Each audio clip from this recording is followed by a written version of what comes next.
Շնորհակալություն, հարգարժան նախագահ, հարգելի պատգամավորներ, սիրելի ժողովուրդ։ Այս 20 օրը լրությամբ լսում եմ, թե ինչ է կատարում այս դահլիճում։ Այսօր կենտրոնական ընտրական հանձնաժողովի կողմից 3 ուժ մտել են ազգային ժողով, այսինքն ստանալով վստահության քվեն, ով ինչ ճանապարհով է ստացել, դա ժողովուրդը գիտի, բայց արդեն ներկայացված ենք ազգային ժողովում։ Եվ մենք ստանալով ժողովրդի վստահության քվեն պետք է մեր գործունեությամբ հավատ ներշնչենք ժողովրդի մեջ, մեր երկրում ծառացած բոլոր խնդիրներին ինչ-որտեղ բանավիճելով, բայց քաղաքական հարթակում, այս դաշտում ոչ թե մեկս մեկի փնովելով, ամեն մեկը մի ձևի խոսալով, արդարացնել ով ինչ լսել է եսին որդից, եկել այստեղ ներկայացնում իր ժողովուրդ, մեր երկիրը, մեր պետությունը լրջագույն մարտահրավերների առաջ է կանգնած, թե արտաքին եւ ներքին այս խժբժանքը ինչ որտեղ մեր ազգային ժողովում ազդում է մեր ժողովրդի հոգեբանության, ապակողնորոշման վրա, թե ով այստեղ ինչ ասում, ճիշտ ասում, թե սխալ ասում։ Ես խոսեմ նախ ով հանձնաժողովի նախագահներ, ովքեր անցել են, ովքեր պետք է անցնեն, ես շնորհավորում եմ բոլորիդ, շնորհավորում նաեւ ձեզ բոլորիդ ազգային ժողովի նախագահին, փոխխոսնակներին ընտրվելու կապակցությամբ եւ այսօր ես կխոսեմ փաստացի։ Ռոբերտ Քոչարյանի հարցով տարբեր տարաբնույթ խոսակցություններով պարոն Խաչատրյան թե ինչ է կատարվել, դուք գիտեք ես 38 տարի քաղաքականության մեջ եմ, Արցախյան ազատամարտից սկսած 27, չգիտեմ, տարբեր բաներ մինչև այսօր։ Ուրեմն 1993 թվական Լևոն Տեր-Պետրոսյանը Սերժ Սարգսյանին Մոսկվայից հրավիրեց Հայաստան։ Այնուհետև 96 թվականին երկու խոշոր գերատեսչություններ միացրեց իրար, ազգային անվտանգությունը եւ ներքին գործերը նախարար նշանակեց Սերժ Սարգսյանին։ 97 թվականին ես ուզում եմ էսի բոլորս իմանանք, մարդիկան քաջատեղյակ չեն, թե Ռոբերտ Քոչարյանին ով է բերել Հայաստանի Հանրապետություն։ Բառացի ասում եմ սպարապետի խոսքերով, որ ինձ ասել, խոսացել ենք։ Լևոն Տեր-Պետրոսյանը ուղարկում է, ասել է գնա Ռոբերտ Քոչարյանին բեր։ Ասում է գնացի առաջ անգամ չեկավ, երկրորդ անգամ ասավ նորից պետք է բերես։ Բերեց եւ 97 թվականին գիտեք նշանակեց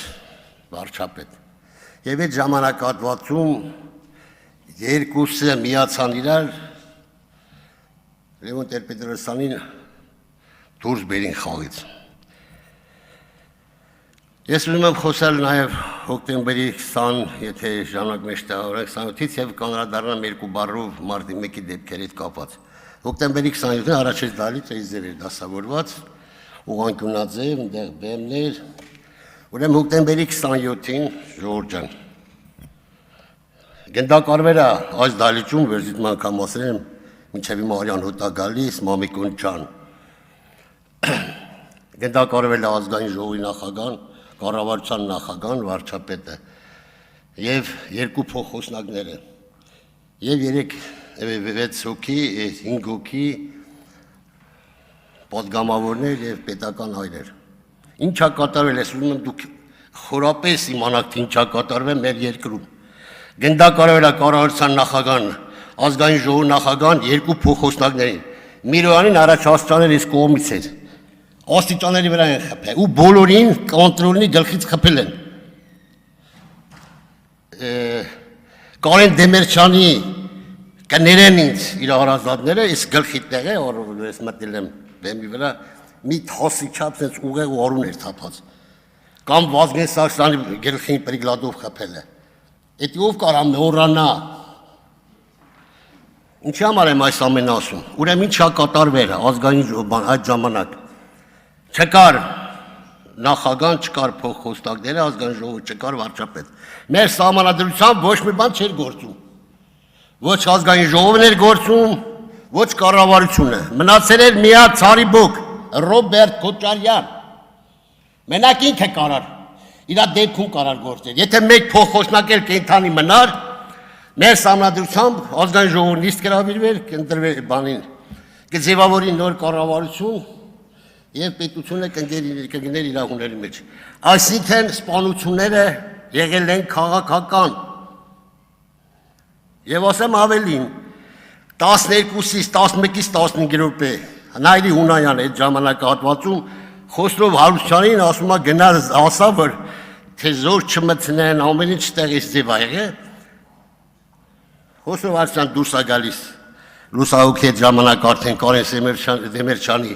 սենյակ սուպերով զանգում է, ում է զանգում։ Բնականաբար Ռոբերտ Քոչարյանն եւ ասում է ստեղից էս դեպք այլ է, որ հետագայում Ռոբերտ Քոչարյանը ասավ 3 ժամ հետո ես չեմ անում ինչ էր կատարում ազգային ժողովի դահլիճում, դրա համար չեմ գնացել։ Եվ պլյուս դրան ժողովուրդ ջան, այսօր եկել ենք մի տեսակ արդարացնում ենք,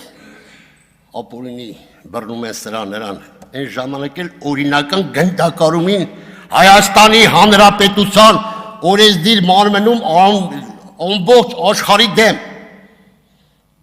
որ հազվագյուտ նման դեպքեր են աշխարհում, ոչ թե Հայաստանում։ Եվ այսօր ինչ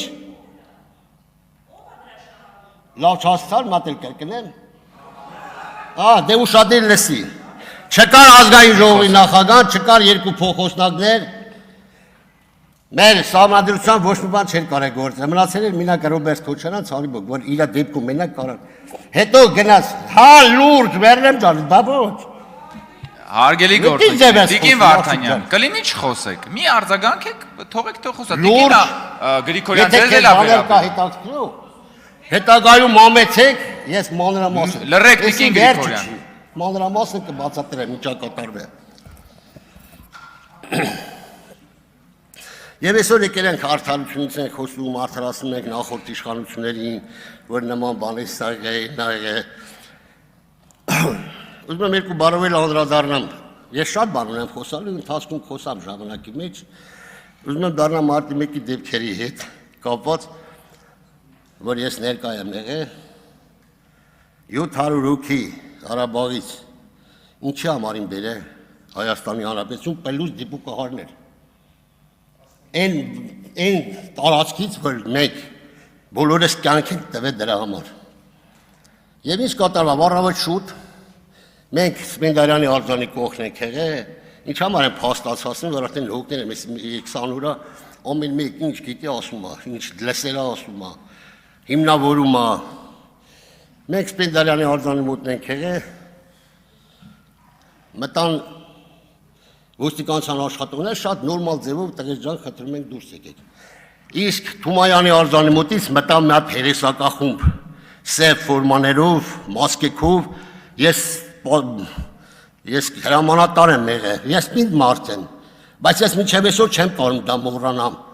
Իմ դեմ իմ ժողովրդին ջարդումին, այդ ղժոցը, այդ քաոսը իմ վրա ազդել է։ Ու ջարդելով ժողովրդին դուրս են անում, քնած ժողովրդին, ամեն ինչ են կողմցել Լևոն Տոր-Պետրոսյան գոռում էր, խնդրում եմ չգնաք ընթարման։ Եվ ինչ եղավ հետագայում։ Ես չեմ եկենձի մեծաբանեմ, ինչ հոդվածներով եմ մեզ դատվել։ Ու իմ նման շատերը դրա համար եմ ասում։ 15 տարի պետական հեղաշրջում, 12 տարի զանգվածային անկարգություններ, 7 տարի զենք զինամթերք։ Զենք զինամթերքներ, այն մոտից զենք զինամթերք չեն անել ժողովուրդ ջան։ Պրոստը լճի մեջ որ քցին հանի մտամ։ Իմ մոտից ընդհանրապես զենք չեն անել։ Էդ էլ բեռնարին խմբակային։ Այսինքն 34 տարի այդ 3 հոդվածով ես դատապարտվել եմ 8 տարի ազատազրկում եմ տվել, 3 տարի 3 ամիս 15 օր մնացել եմ կան, ամենաերկար քաղաքապետարներից ես եմ մնացել, որտեղ ընդ ուրիշ խնդիր կար իմ հետ կապված, ուզում իրենց անին, որ ես ջարդերի հետ ասի ձազա պամագի, վերջացնեմ, հետագայում ես էլ երբ տամ, բայց այդ ժամանակահատվածում 3 տարի, ասի ինչքան եմ տվել, տարի կես մնացել եմ ազգային անվտանգության նկողում, ավելի գրական ասած KGB-ի պատվալում։ Եվ դրանից հետո բերել են ՑԲ հիվանդանոց։ Հիմա ժողովուրդ ջան, մենք եկել ենք ստե ներքի չարաճասին, մեր երկիրը խնդիրներ ունի։ Կարանք համախմբենք, ամեն մեկս կարամ թե մի րոպե ավելացնենք, կներեք Պարոն Միքայելյան, 40 վայրկյան կավելացնեմ։ 41, լավ։ 41։ Ուզում եմ մի հատ բան կարդամ, որովհետև Իշխանովը հավաստի որոշ տեղեկությունների համաձայն հոկտեմբերի 27-ը տեղի ունեցել արտաքին ուժերի կազմակերպմամբ։ 2005 թվականի ապրիլին հրդեհ պետանվտանգության նախկին փոխգնդապետ Ալեքսանդր Լիտվինենկոն Ռուսիա ադրբեջանական շաբաթ հերթում հարցազրույց է տվել, որ հոկտեմբերի 27-ին հանցանքը ռուսական հատուկ ծառայությունների ավելի շտույկ գլխավոր հետախուզության վարչության կողմից է գրողի կողմից։ Ըստ նրա այդ հատուկ գործունեությունը ռուսական քաղաքական ղեկավարությունը հնարավորություն տվեց կանխելու Ղարաբաղյան կարգավորման համաձայնագրի ստորագրումը։ Խաղաղ գործընթացը հասկացանք, վերջացնեմ։ Խաղաղ գործընթացը զարգանում էր հրդեհի վերահսկողությունից դուրս, ինչը եւ դրանց հրդեհ հատուկ ծառայություններին իրականացնելու հատուկ գործողությունը տեղի ունեցավ Հայաստանի Հանրապետության խորհրդարանում։ Ժողովուրդ ջան, ես Պարոն Միքայելյան, խնդրում եմ ամփոփել։ Ես դրանից հետո շատ խոսամ, փաստացի խոսամ, թե ինչ է կատարվել մեր երկրում եւ ուր ենք հասել, պլյուս դրան մեզի իշխանության բերել են Ռոբերտ Քոչարյան եւ Սերժ Սարգսյան։ Իրանց գործնեությամբ մենք եկել ենք իշխանության զզվումին, յատելության այդ մտնոլորտին ձևավորել Հայաստանի Հանրապետությունում եւ մենք եկել ենք։ Ուզում եմ ստե երիտասարդներ կար, ժողովուրդ ջան, մենք պետք է մեր պետության մասն արտաքին բաներ կան, տարբեր բան, բնականաբար միշտ եղել է։ Բայց պետք է մենք գիտակցենք, գանք մեր դաշտ, մեր Հայաստանի Հանրապետությունում կարգ ու կանոն հաստատվեց, արտաքին եւ ներքին մարտահրավերներին կարողանան դիմանալ։ Շնորհակալություն, պարոն Միքայելյան։ Շնորհակալություն։ Մենք ձեզ կսպասենք ավելի հաճախ ելույթ ունենալիս, հարգելի գործընկեր Տիկին Հարությունյան, կհասցնեք այսքան ժամանակում, թե գնանք ընդմիջումից հետո